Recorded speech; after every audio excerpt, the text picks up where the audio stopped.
So here's the question. Why did I name my channel Philo? Kind of an odd name, right? I knew I wanted to make a philosophy-themed channel, but that's hardly original. And defining philosophy for me has always felt a little bit like trying to nail Jell-O to a wall. So titles are hard. Naming my philosophy channel something generic felt unsatisfying. No shade to Philosophy Tube. You do you, girl. I'm also not purely a philosopher. My PhD is in the theological and philosophical studies in religion, which is a mouthful, understandable. But I'm not really a theologian either, or I have no real interest in trying to claim that title for myself, or real desire to anyway. And I'm not strictly a religious studies scholar either, like someone like Andrew Mark Henry of Religion for Breakfast, or Dan McClellan with Data Over Dogma. That's just not my field either, although partially. I've got my foot in a lot of different fields. So thinking about how to create a YouTube channel that allows me to keep my feet in, or keep my fingers in multiple fields at the same time, was kind of a feat. I sit at an odd interdisciplinary space where disciplines and discourses that are quite frequently at odds with each other nevertheless cross paths and define each other, often in strange and frequently under-theorized ways. The processes through which those fields of religious studies and philosophy and theology have defined themselves in relation to each other have also helped produce the formal, legal, and sort of popular common sense boundaries of what we call secularity, or the secular sphere. I studied those fields of knowledge production in their historical relationships to each other in my dissertation, but by no means do I think I've solved or clarify how they relate to each other, or even how they should relate to each other.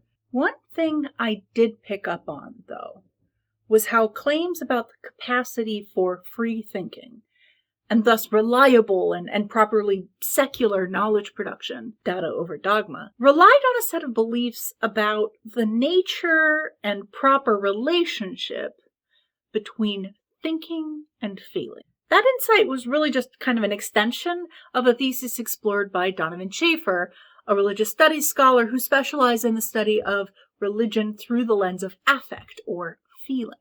Donovan Schafer offers something called cogency theory as a kind of methodological or theoretical antidote to a rather artificial distinction, that is, historical, political, conceptual distinction between thinking and feeling that does not, in fact, exist in any real way in the sort of cognitive architecture of what it means to be a thinking human being. There's no way to really separate thinking and feeling, emotion from reason, on a biochemical or neurological level. Schafer's commitment to methodological symmetry is really key here. He argues that methodological symmetry is devoted to really explaining both good and bad styles of thinking, both truth and error, using the same theory. Now, what he's pushing back on, again, is this artificial distinction between thinking and feeling, whereas secular reason is considered to be a product of more rational, emotionless thinking, and religious devotion, for example, is seen to be as quintessentially emotional. Schafer's more recent work in his book Wild Experiment, Science and Secularism After Darwin, is really devoted to recovering the emotional content, if you will, of secular, rational scientific work. Not to say that secular scientific reasoning is not rational, but rather to say that there is something that it feels like to be rational, to do scientific work. Here's Schafer's big argument. If thinking isn't the unfolding of pure reason, then the fact that cognition feels is what makes it work and what leaves it open to error. If reason feels, then it's susceptible rather than immune to the other emotions swirling around it. This includes emotions wrapped up with self-interest, with prejudice, or confirmation bias. Again, the goal here is to show that big feelings aren't just present when thinking goes wrong, when we get carried away with a pet theory or whatnot, but also they're present when thinking goes right, when it's critical and rational. Schaeffer describes cogency as the quintessential feeling of secular scholarship. Now, cogency is the click of an idea, its allure as the solution to one of many ongoing puzzles of individual and collective life.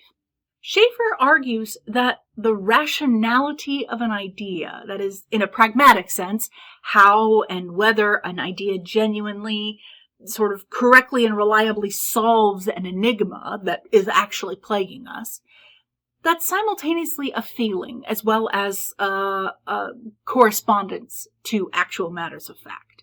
Click emerges from the internal logic of how the puzzle pieces of a set of claims or rational proof fit together.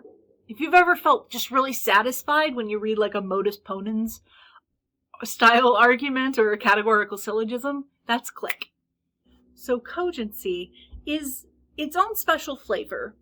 It's the umami on the palate of a creative mind as it messes at the table of thought with all the other stuff we have going on.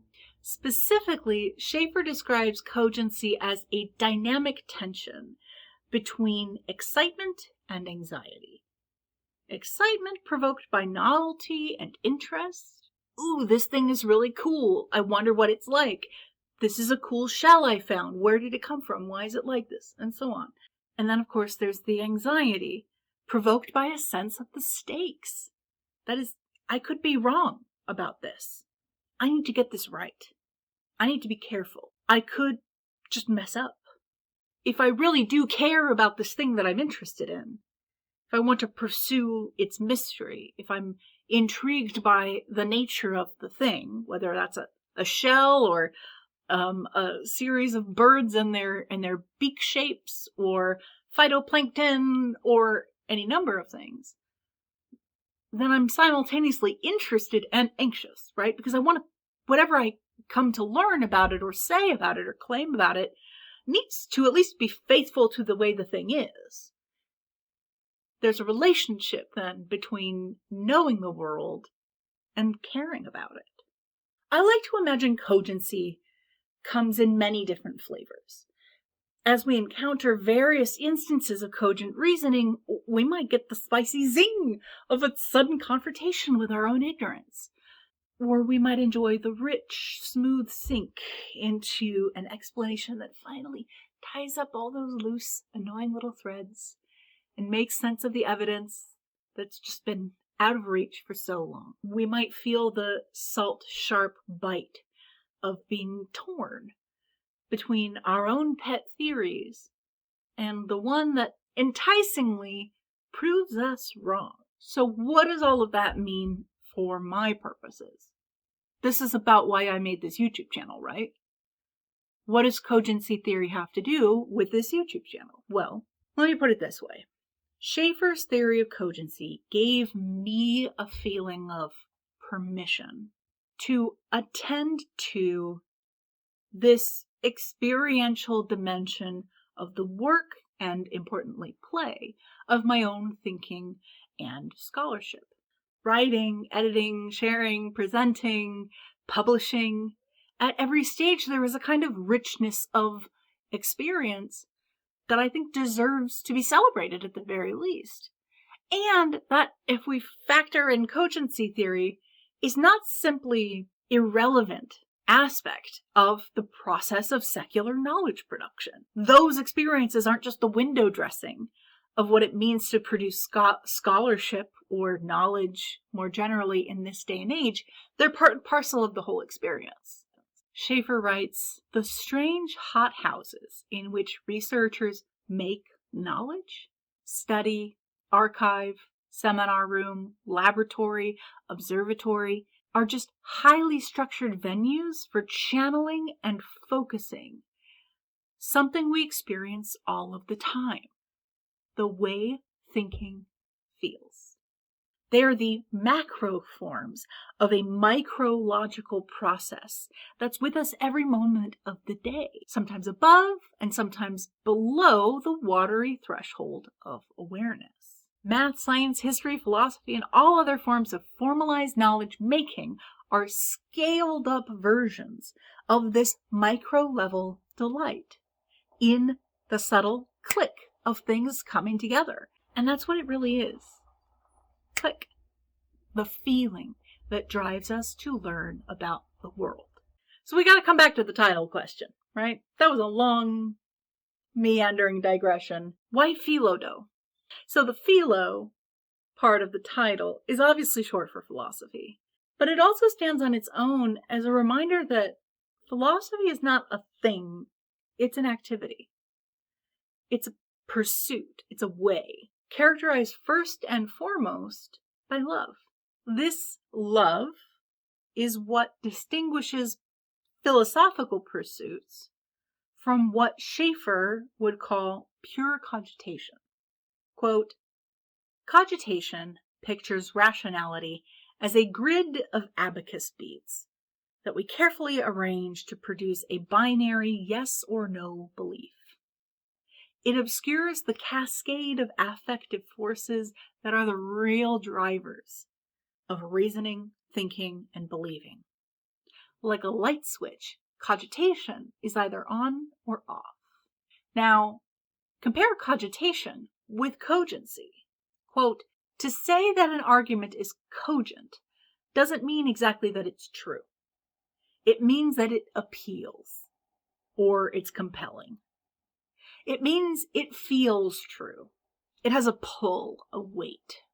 Cogency takes knowledge making out of a binary frame in which sovereign reason sizes up a situation, strokes its chin, and then judiciously flicks the switch yes or no.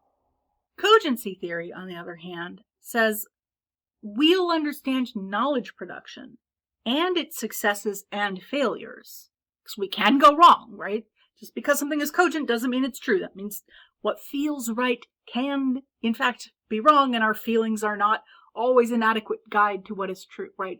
This is not a vibes-based epistemology that we're advocating for here. Cogency theory allows us to examine feeling and highlight how feeling and thinking are a single process.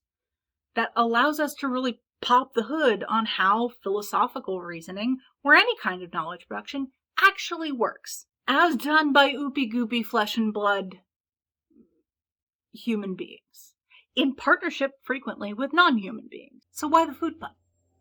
It might seem strange, but I don't actually draw a strong distinction between the experience of enjoying a good pastry, for example, and the experience of pursuing my curiosity while doing the difficult but often delicious work of just thinking carefully. The two aren't the same experience, but they do share important qualities. Both put hooks in me. They make demands. They pull me in one direction rather than another. They resist my attempts to fully define them. They demand a slow, careful approach. This is the stuff devotions are made of. Thinking carefully can be just as pleasurable as enjoying a pastry. In both cases, I am enjoying the product of somebody else's labor. Their care and attention have crafted the experience I am now having. It's worthwhile to sit with the nature of that experience and interrogate the relationship between my feelings and their labor, their care, their attention. It calls forth my own care and attention. In those moments, whether it's with a pastry or with an interesting set of philosophical claims, I am encountering an other, capital O, a mystery. In his novel Remembrance of Things Past, also translated In Search of Lost Time, Marcel Proust gives us a singular moment of encounter between his unnamed narrator and a piece of Madeleine cookie, soaked in tea, that provokes an onslaught of thinking and feeling. No sooner had the warm liquid, and the crumbs with it, touched my palate, a shudder ran through my whole body, and I stopped, intent upon the extraordinary changes that were taking place. An exquisite pleasure had invaded my senses, but individual, detached, with no suggestion of its origin. And at once the vicissitudes of life had become indifferent to me, its disasters innocuous, its brevity illusory, this new sensation having had on me the effect which love has of filling me with a precious essence, or rather this essence was not in me, it was myself. I had ceased now to feel mediocre, accidental, mortal. Whence could it have come, this all-powerful joy? Bruce's narrator ponders the question.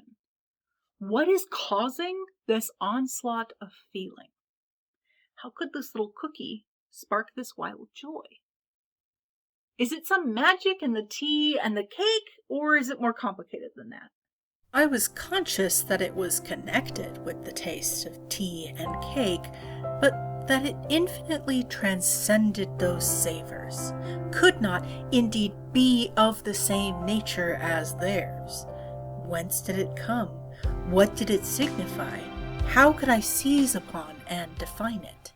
There is a drive here. There's a need to understand. There's a need to name and to seize upon and define, to become a kind of expert in relation to the overpowering feeling that has come over him. Does understanding the feeling change it in some way? What's the point?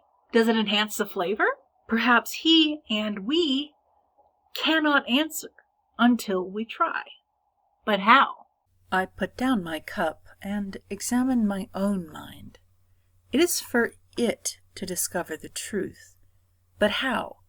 What an abyss of uncertainty whenever the mind feels that some part of it has strayed beyond its own borders, when it, the seeker, is at once the dark region through which it must go seeking, where all its equipment will avail it nothing. This uncomfortable moment arises after he tries to probe too deeply into the cause of his joy. Anxiously, he wonders why, after repeated tastes, the potion has lost its joy. Anxiously, he acknowledges that he is on the edge of the known. He's staring and standing at the precipice of his own self-knowledge, gazing into an abyss where all the mind's usual equipment will avail it nothing. Where or what is this abyss? It would be all too easy to say that the abyss is ourselves, and that seems to be what Proust is suggesting with this line. It is plain that the object of my quest, the truth, lies not in the cup, but in myself. But he doesn't end there. It isn't that simple. It isn't just navel-gazing. He continues, the tea has called up in me, but does not itself understand, and can only repeat indefinitely with a gradual loss of strength the same testimony, which I too cannot interpret, though I hope at least to be able to call it upon the tea for it again, and to find it there presently, intact and at my disposal, for my final enlightenment. The abyss, the yawning, murky depths, where the boundary between me and what affects is blurred, is only traversable in the encounter. The tea and cookies, or baklava in my situation, are necessary participants. My final enlightenment, this narrator says, is only available when the tea and cookies are present. I can try to examine myself for the cause of this experience, but the external provoker, the external agitator, the tea, the little devious little tea and cookies, those are essential participants in my interrogation of my own experience, in my examination of the nature of what it means to be alive. I can't do it alone. The tea and the cookies and the baklava don't understand this moment of encounter.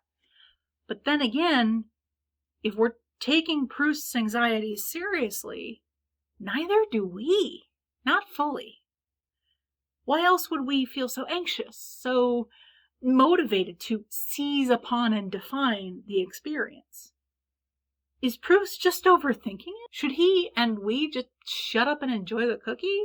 Careful, critical thinking isn't all pastries and pistachios. Do you know how hard it is to make baklava?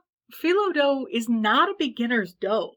Expertise attained after much trial and error is called for, at least if you want to make something edible.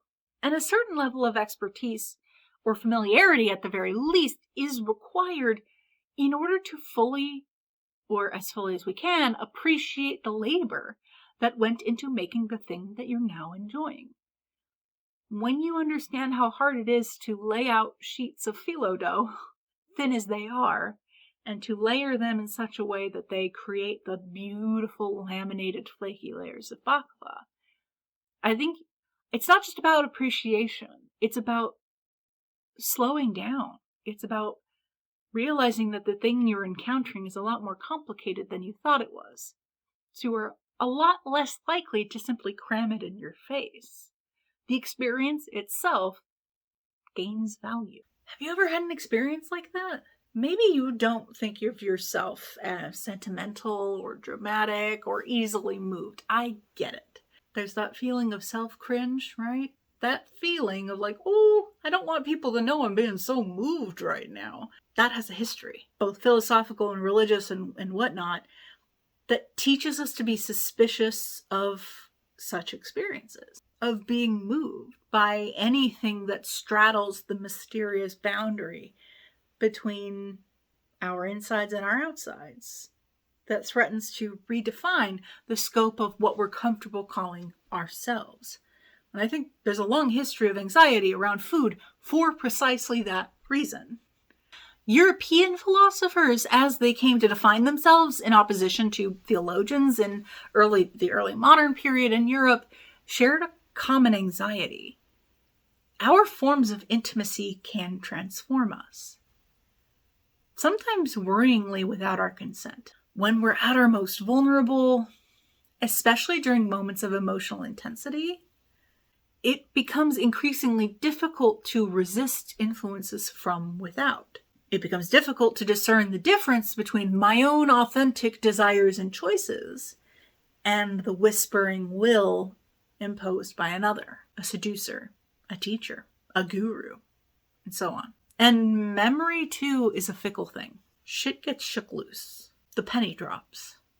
Triggers are real. We lose control. We geek out. We become cringe. So the reason why cringe is even a threat or a worry here, and why filming and editing myself eating has been so difficult, has to do with a series of tropes and assumptions deeply embedded in the history of Western philosophy. This is a bit of a digression, so I hope you'll stick with me, but it has to do with the dough part of the Philo dough title. Talking about the pleasure of doing philosophy or any kind of dedicated intellectual work brushes up awkwardly against a tendency in Western philosophy to treat bodily senses as connected to animality, as in what is not human, as in everything non-rational and therefore non-philosophical. The bodily senses, the bodily internal complaints and pressures and bubblings up and IBS and all of that stuff are seen as worryingly impulsive, as instinctual, and importantly, as less free than the activities of the rational, human, and therefore free mind. The critical thinker is the free thinker. We use this language all the time to talk about why students should care about learning how to think critically. Because in a very real sense, at least this is the promise, critical thinking is proposed as the secret to becoming a free and independent thinker. And I think that's very true. I don't disagree with that claim. But it's the backdrop against which that set of claims emerges that I feel the need to expose a little bit, draw back the curtain on, if you will. So even in aesthetics, which is the domain of philosophy where mostly male philosophers have discussed the nature of pleasure and beauty, things that have to do with the way our bodies interact with the things that we desire or love or find pleasurable, the whole notion of taste in the literal gustatory sense of like on my tongue, it delights my palate, that whole taste thing, that has never been considered an aesthetic sense, like for example, the capacity to perceive beauty in a painting. Taste, as in the power of the tongue to discern between flavors, has, according to feminist philosopher Carolyn Korsmeyer, never been considered an aesthetic sense. That is, a sense that delivers aesthetic pleasures, or that takes as its object a work of art. So in her book, Gender and Aesthetics, An Introduction, Carolyn Korsmeyer links this tendency to a common Western, quote, reliance on conceptual frameworks using now familiar binary opposites, has fostered a preference for reason over emotion, mind over body, abstraction over particularity, and so on, systematically linking the superior term, mind, reason, abstraction, over its supposedly subordinate counterpart, body, emotional sensibility, particularity. Those conceptual frameworks have long been interrogated and deconstructed by feminist philosophers like Val Plumwood, who wrote in her book Feminism and the Mastery of Nature, quote, "The line of fracture between reason and nature runs deeply through the key concepts of Western culture.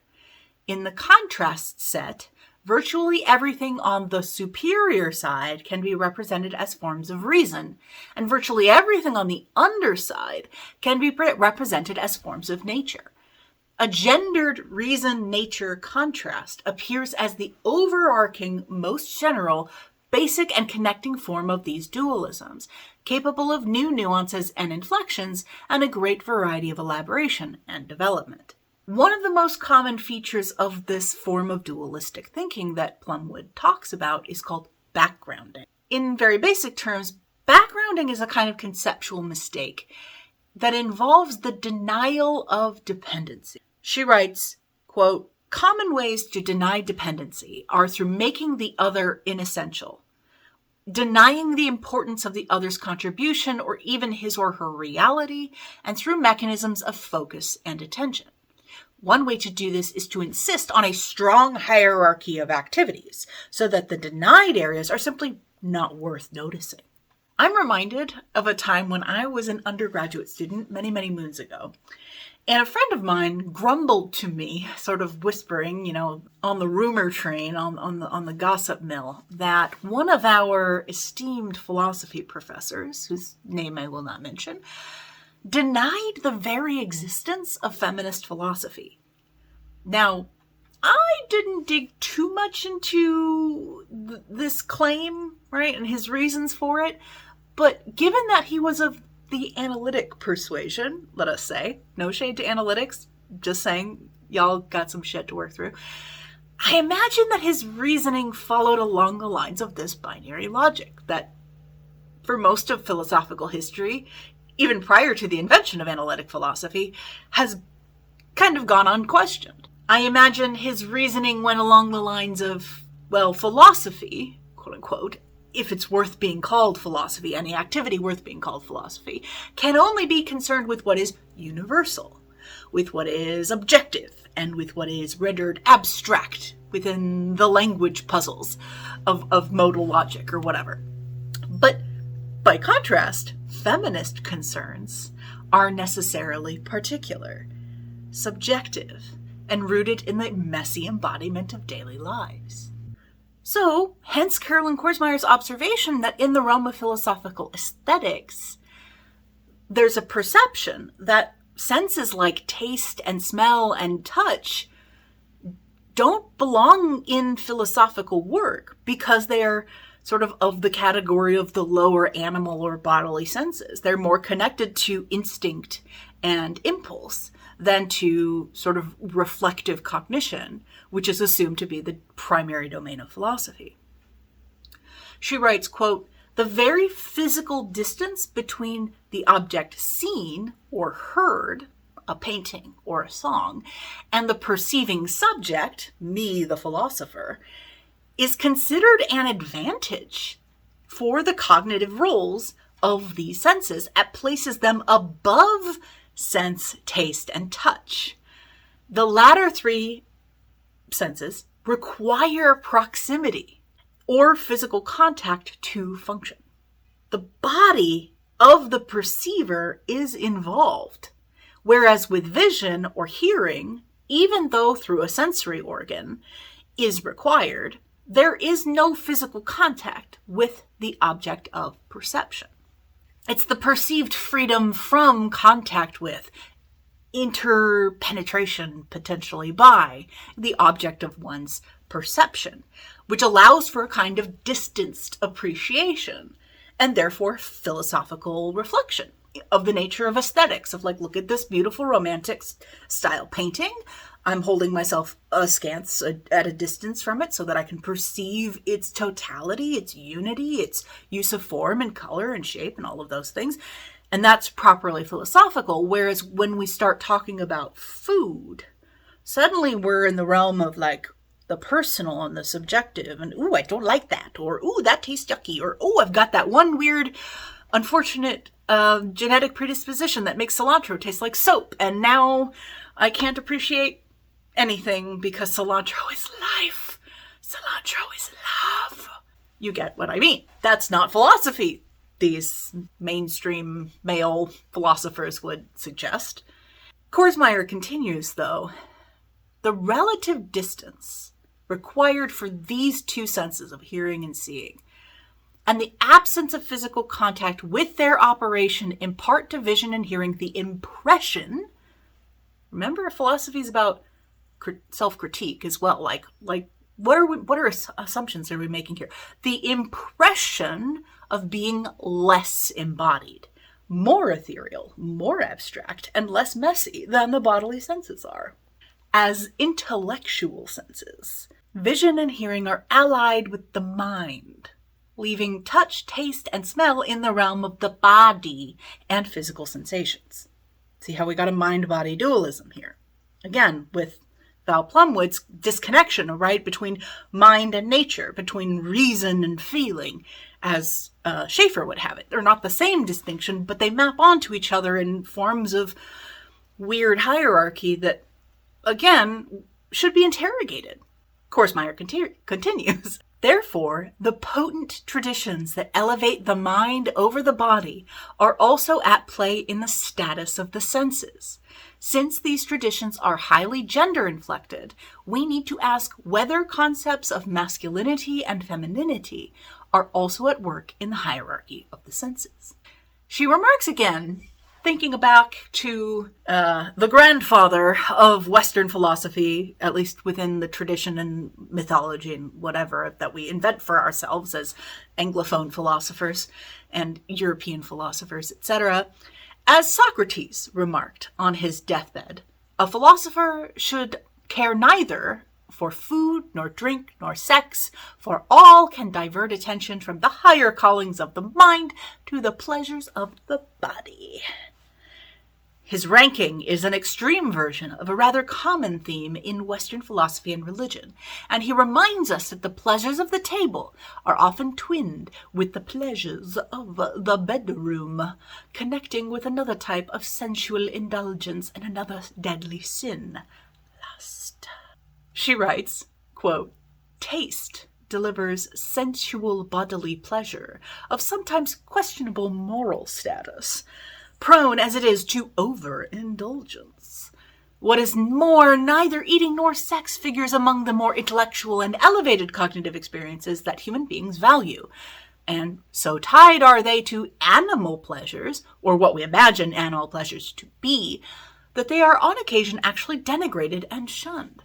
Although both eating and sexuality are often the subject matter of works of art, aesthetic appreciation of art is supposed to transcend the sensuality depicted and reach a distanced degree of enjoyment superior to physical and sensory pleasure."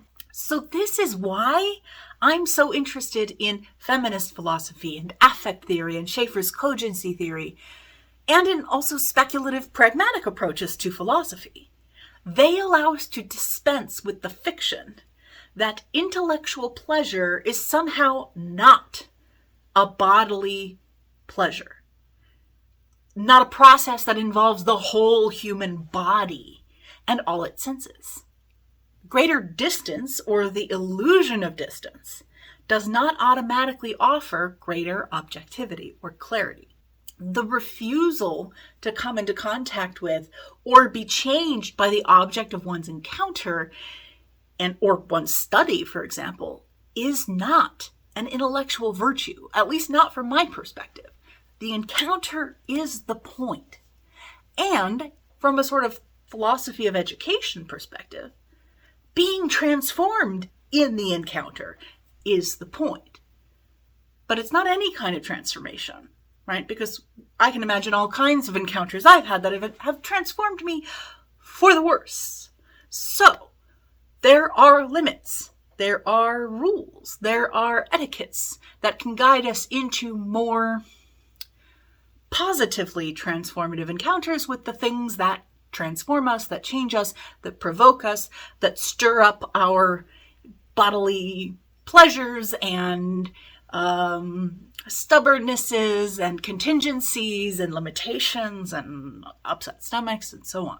The oopy-goopy messiness of being a living, eating, shitting being is not something that must be transcended in order to do philosophy. It is essential to the work. And I might also add that this isn't just about philosophy, it's about any kind of learning. Your body and your bodily labor, of which thinking is a kind, which requires calories, it requires coffee or other caffeinated beverage of your choice, or not if you happen to abstain for various reasons. It requires sandwiches, it requires sleep, it requires you to have a healthy gut flora and digestive system. It requires all sorts of things having to do with everything below the neck. All kind of learning requires those things. The fact that those bodily systems and bodily participations in the process have been backgrounded, their dependency on those things have been denied, is a mistake that we should correct. It's also a mistake I see repeated in often fairly well-intentioned and hopeful appeals to the usefulness of AI in learning situations. My question is, how is AI supposed to improve the learning experience or enhance the learning experience if it is engaging in this similar kind of backgrounding fallacy that says, no, you can have the answer instantly, just in a bullet point summary. You don't actually have to sit and chew over anything. You don't have to sit and breathe through a question. There's a reason why my favorite aspects of my whole graduate education happened in a pub. Because that's where, we could really get into it, you know? Also, AI to me doesn't really lend itself to the kind of reflective, shall we call it, rumination that leads to really, really tasty shower thoughts. You've ever been in the shower and you're just like, okay, this is my thinking space. The music of the water descending upon my body and the droplets striking at different moments in rhythms interrupted by the positionality of my body and the sound of the roar of the water and the feeling of the steam as a symphony into which my thoughts are flowing and taking shape as the verbal or lyrical expression of all that my body is encountering in this moment. I'm not sure if anyone else feels the shower thoughts as deeply as me, but that's where I go. Now, I have to say, I don't think that experience is identical with the work of philosophy. I don't want to mistakenly say that all my shower thoughts are therefore me doing philosophy. But the experience itself is worthwhile. It's an expression of me chewing through things that I'm working on, that I'm moving through. And that takes time. As the man said, time is an ingredient. It makes things happen that wouldn't have otherwise happened. The speed and the instant gratification of AI is it's like instant noodles or instant pizza. I mean, it might feed you a few necessary calories once in a while, but it's not going to generate those exquisite pleasures of the shower thought. Every act of thinking is a tactile encounter with something that both bends and resists our influence. Becoming an expert, whether an expert baker or an expert thinker, is not an act of sovereign control over a set of materials that are rendered somehow fully subject to my will, but something more like a flirtation, a dance, a negotiation. Actual knowledge, genuine understanding cannot be the product of a bullet point list or an AI generated summary. I think this is why I get frustrated, and hence my need to express myself in the form of a YouTube video. When people, especially students, jump to deciding that any literature is somehow just too difficult or overly complicated. Plenty of statisticians have warned about the general decline in literacy rates, but there's an alarming amount of data already suggesting that most students rely on AI to do their writing and increasingly their reading for them. Would you feed a Madeleine cookie or a piece of baklava or a craft cocktail to a robot to enjoy for you? Your encounter with the thing, whatever it happens to be, whether it's literature or a cookie, whether it's a research paper or a work of art, is the point. It's the whole point. Your transformation in relation through an encounter is literally what learning is. If you're not being transformed, then you're not learning. And if you're not encountering, you're probably not having any depth of transformation happening. I don't know about you, but I've never been transformed by a bullet point summary. Again, your encounter is the point. And if it's not delicious, if it's not immediately appealing, well, just sit for a minute. Just let it sit. Let it cook, as the kids say. Let the taste linger on your tongue. Or the taste buds of your mind, if we want to extend this weird metaphor. Let it in. Be vulnerable. Let it change you, if only for a moment. And if you decide to spit it out, which you are fully entitled to do, at least then you might better understand why someone else might decide to swallow. To be fair, there are real pressures driving students and the general public to rely on AI. And, in my generation, it was Spark Notes. There is never enough time. There's never enough energy. There's never enough opportunity to prioritize the slow, careful, and shockingly indulgent work of just sitting with a text, or sorting through data, or wandering around in the shape of a poem. Life just moves too fast.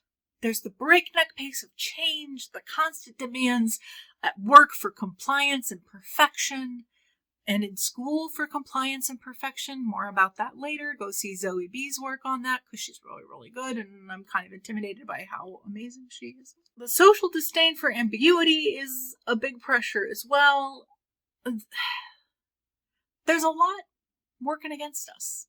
There's a lot preventing us from enjoying and sitting with and savoring the work of thought. These are real, but importantly artificial scarcities. Current social conditions deny most people the opportunity to think deliciously, to savor and care for the questions that deserve more time and attention than our busy work schedules can afford to give us. But this isn't a necessary situation. It could be otherwise. It could be better.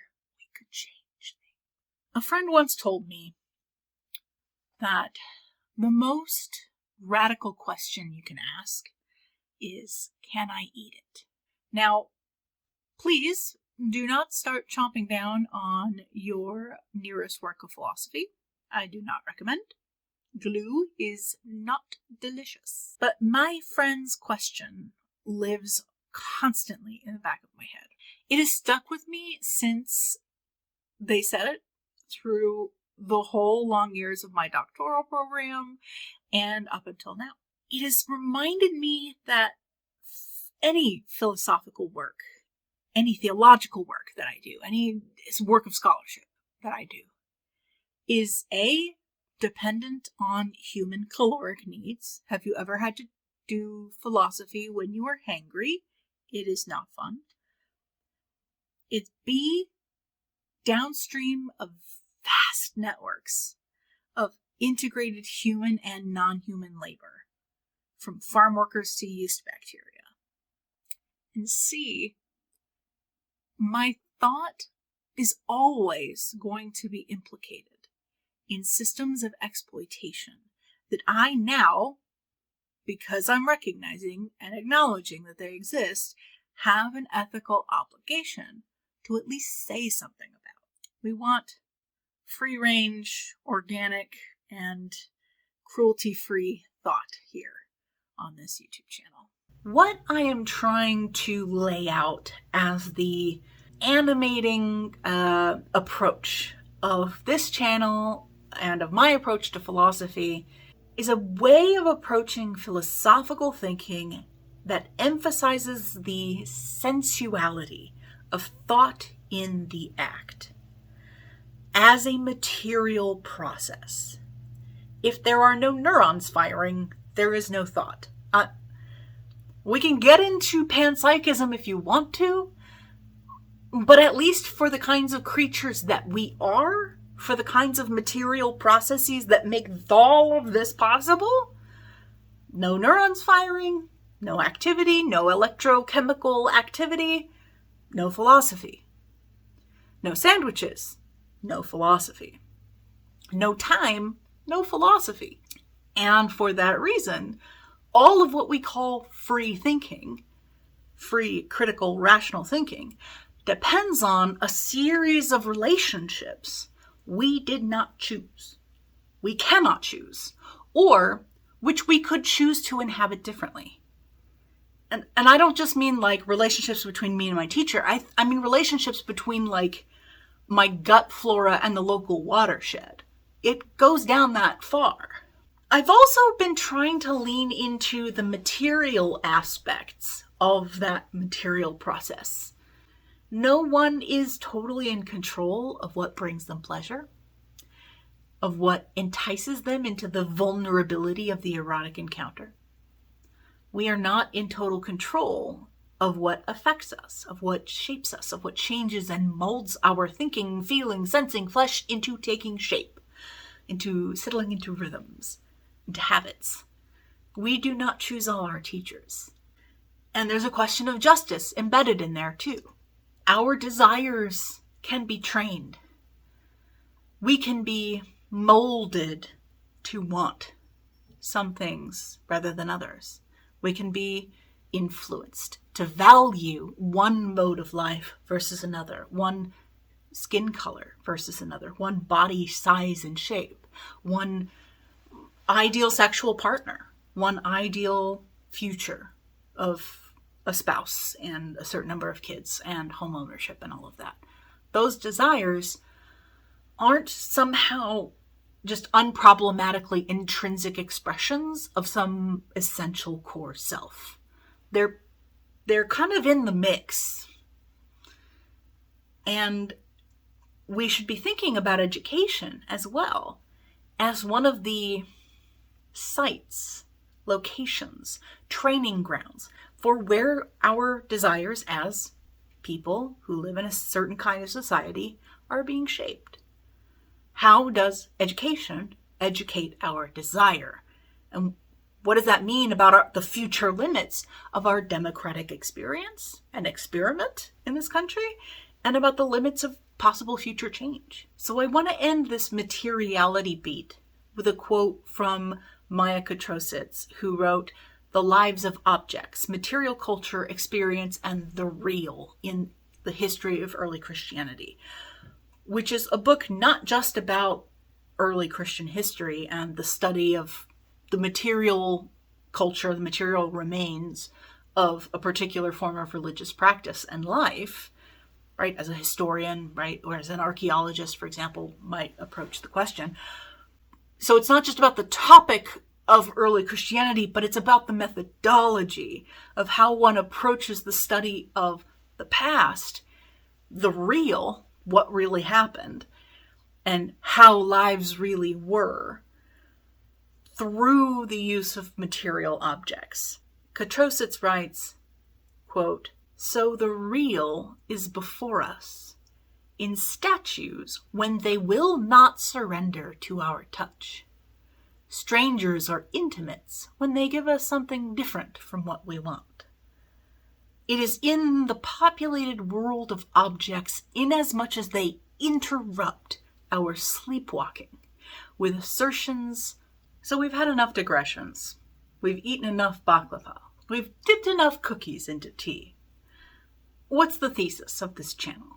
What is my animating force of approach for all that I'm planning to do here? Well, big claim. This channel is about philosophy, but more importantly, it's about the love of encountering others that challenge us in the way that a potsherd emerging from the sand challenges an archaeologist, in the way that a new series of concepts challenges a philosopher steeped in one tradition and learning about another, in the way that a very difficult math problem, which I can't even describe because to think about a difficult math problem actually requires you to know something about math. But let's just imagine that we do. A difficult math problem that both tantalizes and frustrates the mathematician. Thinking, the love of puzzling through, about cogency, variously pursued, as I mentioned, in all sorts of knowledge production, as a kind of epistemic intimacy with ethical demands, ethical contingencies, ethical responsibilities. This, I think, is my approach to solving the problem that seems to be everywhere these days of what constitutes good knowledge and what constitutes bad knowledge.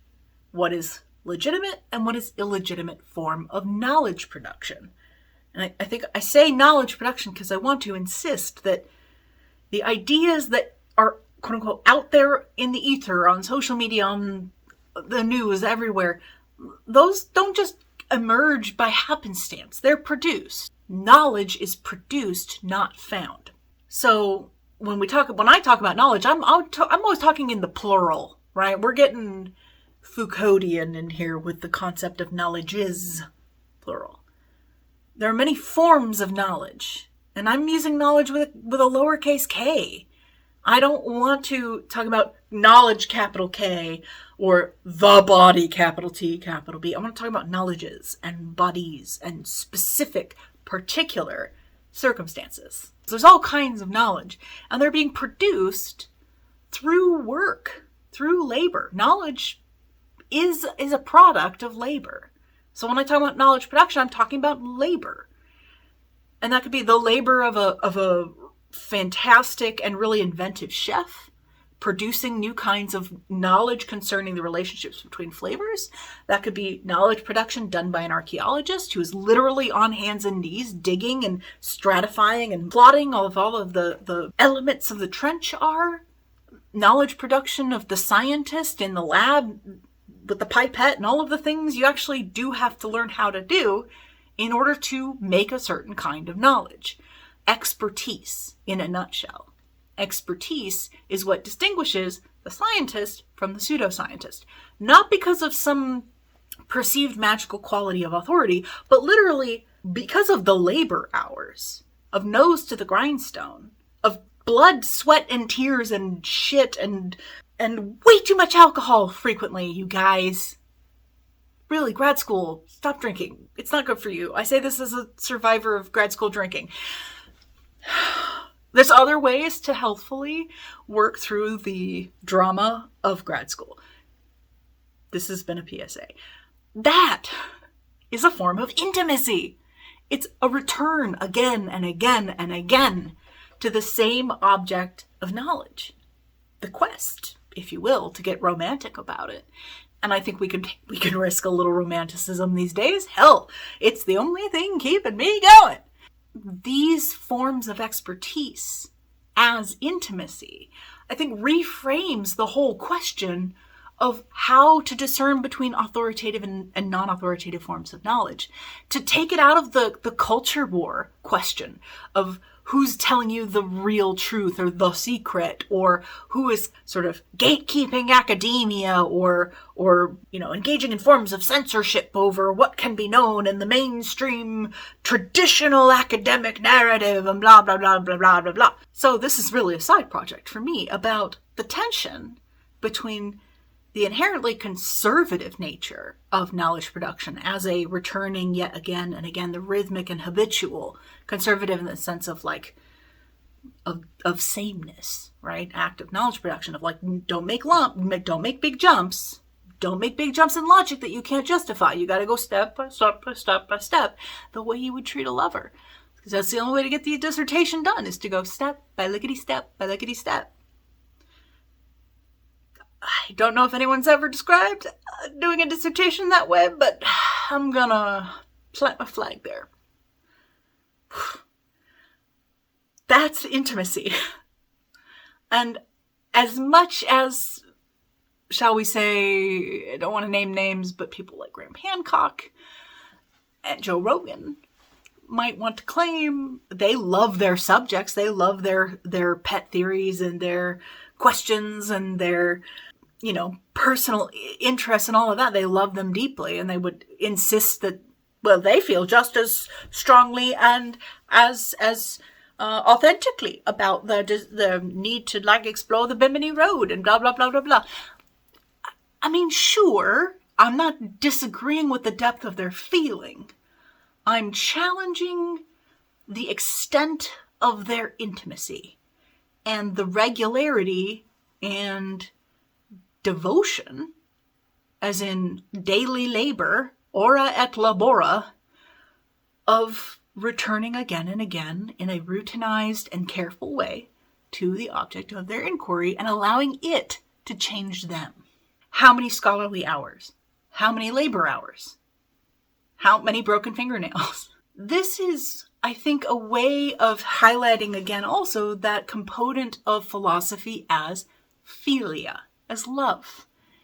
Philosophical intimacy emerges in conditions of philia, meaning love between equals under conditions of mutuality, of allowing my other, my lover, my friend, to change me, and hoping that they will allow me to change them consensually. As in, we're learning and growing together. Mutuality. I am not the point of the relationship and neither are they. This relationship is something we build together. Ontological parity, which is this notion that all things are fully real in their own way, in their own complexity. Everything is sort of irreducibly complex on a metaphysical level. Whether you want to say that's as a series of like nested properties, or you want to say it's the concatenation of causes, meaning processes in the sort of Spinozan and Whiteheadian sense of process philosophy. Ontological parity means things kind of come alive. The other of this relationship is allowed to stand forth into the space as in their full otherness.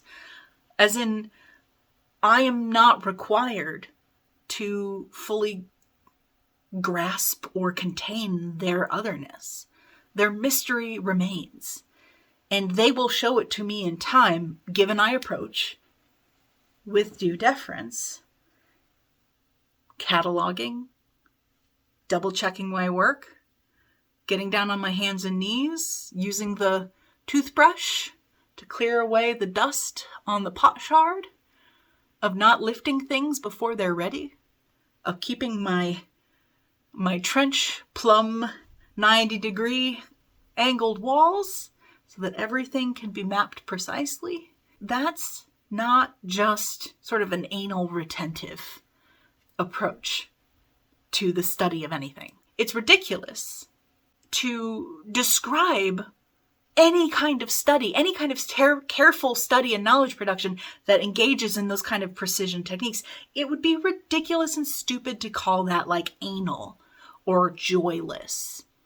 My jokes about the analytic philosophers aside, being sort of boring and anally retentive and, all obsessed with word puzzles and stuff, they love what they do, and their precision is a form of devotion. That's how I think about legitimate knowledge production as a scholar. And that's what I want to share with other people. Intimacy is an epistemic condition. It changes what we know and how we know. It's a state of heightened vulnerability to transition, to transforming and learning, and therefore requires deep trust and safety in order to happen in a way that is expansive, that is transformative in non-traumatic ways, right? All transformation's a little traumatic. I mean, I think back to who I was 10 years ago, 15 years ago, 20 years ago. Transition can be traumatic in, retrospective or prospective perspectives. I'm not denying that. But there's a difference between a growing pain and a rupture of self. And that the criteria required to ensure that kind of condition is met, that's a high bar. That's actually a really high bar. And therefore, the work of the teacher, of the educator, of the school admin, for students of any age, to ensure that those conditions are met is a sacred duty. It's like inherent to the notion of learning. But it does highlight how the conditions required for genuine transformative learning and thinking, of free transformative learning and thinking, is actually a social commitment, right? It's only possible as the result of a social commitment. Those conditions must be met cooperatively, collaboratively, corporately, as systems of actual social justice and truth. So let me talk about some key methodological principles I want to follow in the future of this channel. I think the first commitment I have, methodologically speaking, is to community. As I hope I've made clear, my approach to philosophy centers the concept of connection and encounter, collaboration and community. And as an animist, More on that later. I expand the notion of collaboration to include non-humans. It includes sandwiches, for that matter. The tea and the cookies, or the baklava in my situation, are necessary participants. Michael Burns recently released a video on the problems of the YouTube philosophy space, which, to be honest, when I first saw it, I was like, oh no, I'm trying to join this space. Is it exploding as I'm trying to dip my toe in? What is happening? Thankfully, his video calmed me down a bit, and it was a really important and, I think, necessary watch before I made this one. So I recommend that you go watch it as well. And I share his concerns. I share a lot of the concerns he raises. And I'm especially interested in his final point about the nature of community and collaboration. Philosophy is, as I hope I've now exhaustively argued, fundamentally collaborative, necessarily collaborative. In past lectures to students, I've also made the point that this is true of all good scholarly work. Just as though any dough is the product of a collaboration between starches, carbohydrates, hydration, and yeast bacteria, so too is good scholarship the product of many collaborators, living and dead, which is the cool thing. But the platform of YouTube itself, like any other commercial space, rewards competition rather than collaboration. As Burns said, you can have a successful philosophy channel on YouTube without ever talking to another creator. But success on YouTube and good philosophical work are two different things. Now, do I want to be successful on YouTube? Sure. Yeah, sure, you betcha. Like, that'd be great. I'm unemployed for the most part. So it's not like I have some cushy academic job that allows me to do this gratis. I'm doing this because I'm desperate. And I'm desperate in many ways, not just financially, but also just expressionally. I feel like I've come to the edge of the world to die a little bit. So I need a way to connect, right? To live. Living is good and necessary for philosophy to continue. So I think I want to keep up, hopefully, with that. But also, I don't just need money. I need to live. Thankfully, I have someone supporting me. But I need connection to live. I need my bread and I need my roses. And I think hopefully YouTube can give me some roses. And I'll scrounge for the bread elsewhere, as I have. The produce department at the local grocery store was happy to give me a job. That's a long aside to just yes and to Michael Burns on the need for community for the work of philosophy to continue in whatever way it's going to continue. One of the ways I want to step up to the plate of the problem of philosophical community on YouTube is with various kinds of response videos.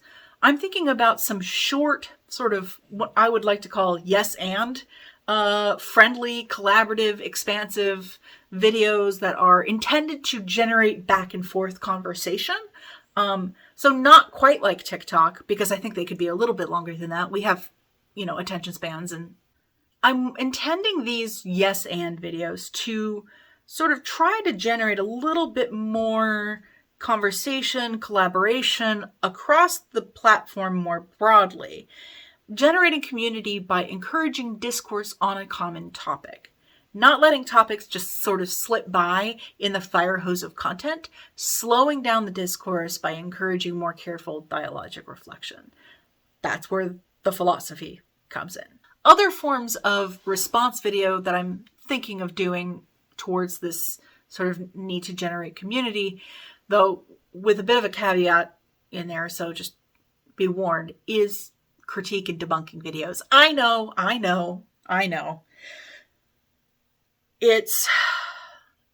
There are diminishing returns with quote unquote debunking video. All due respect to H. Bomber Guy and Mini Man, mad respect for the work hours.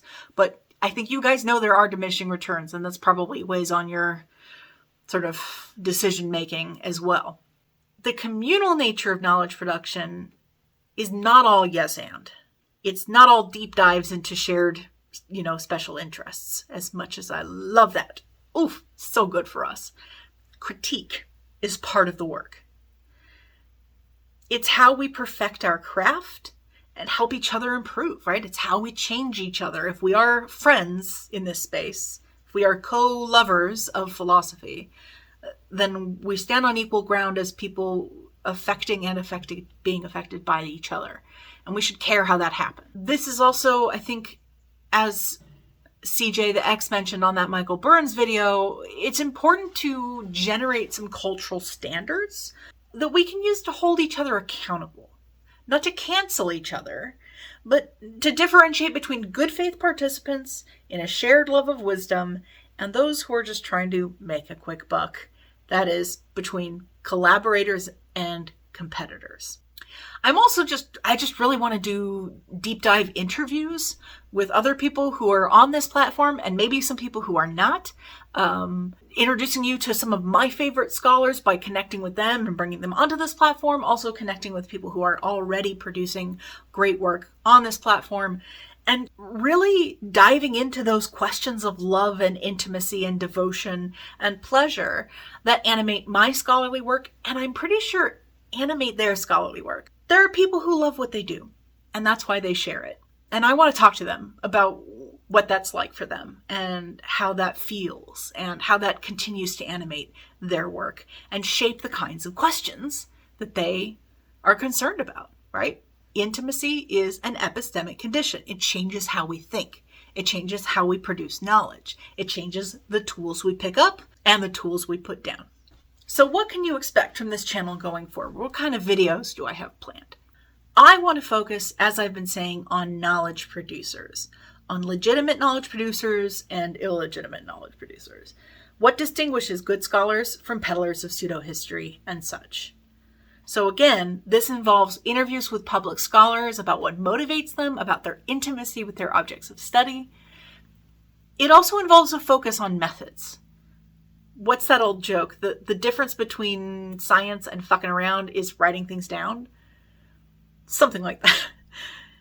What I mean here is that the proof is in the pudding. The proof is in the method, the artistry, the technique, the repeated gestures, the muscle memory, the knowing where to hit your note properly on the string, the sense of smell and taste it takes to know just when you've added enough salt, right? Expertise. That's where the labor is, right? Of knowledge production. I think it's often the most obscure part of knowledge production, this love and devotion, but that's what it is. Like that's where the work happens. That's where the rubber hits the road. That's where the just getting out of bed in the morning happens to make any of this shit happen. That's also where the artistry is. The choices are, right? The artistry of choosing to try again and fail again better next time. Our methods, our labor, our effort, our judgment calls. This is what separates scholars from large language models. I also want to celebrate amateurs in the sort of traditional Latin sense of the term as someone who just loves something, right? Not everyone who waters the field of public knowledge is formally trained. Some people are just lovers of the field. Some people are just happy little gardeners. Knowledge is something that we're all collaborating and producing, if only it's just someone asking an interesting question of the field, provoking sort of a series of scholars in a public setting to think in a way that they hadn't before and suddenly like get bit by the bug of like, ooh, we should all work on that problem. Well, I didn't even think about it before, but thank you for raising the issue, right? We're all participants in how knowledge gets produced, just at different levels of distance and familiarity and intimacy. And amateurs, I think, are sort of drawn into the orbit of the subject by its alluring power. They love it for the same reasons formal scholars do. We do. We are joined. We are connected by that love. And I think there's a lot of careful, responsible, honest lovers of knowledge on this platform who deserve celebration. So finally, this video's too long. Let's just bite the bullet and say it. What are my primary commitments? How do I sum up my personal code? So you can be confident that I'm not just approaching philosophy, knowledge production, community willy-nilly, sort of running by the seat of my pants, motivated by a series of impassioned but untrained and undirected impulses. Ooh. I have some rules. I have some commitments that I have that guide me to ask certain questions and not entertain others, or to talk to some people and not talk to others. So what are those commitments? Let's do the fun philosophical thing and list these as a series of maxims. My first maxim is let's call it a pragmatic materialist maxim. I am a fleshy being, and so is philosophy. Oopy, goopy, and flailing. I've got my toes in the dirt, and I'm going to try and keep them there. The second, let's call it a pragmatic socialist maxim. We're all in this together. No one gets anywhere good alone. The third is a pragmatic revolutionary maxim. You cannot eat money. Philosophy is worthless if it does not water its own roots. The shared commons that keeps us alive and makes philosophy possible in the first place. The fourth is a speculative creative maxim. Philosophy is a conceptual kitchen. We examine concepts, we taste and critique them, we scramble them together with others, we create new ones. Wouldst thou like to think deliciously?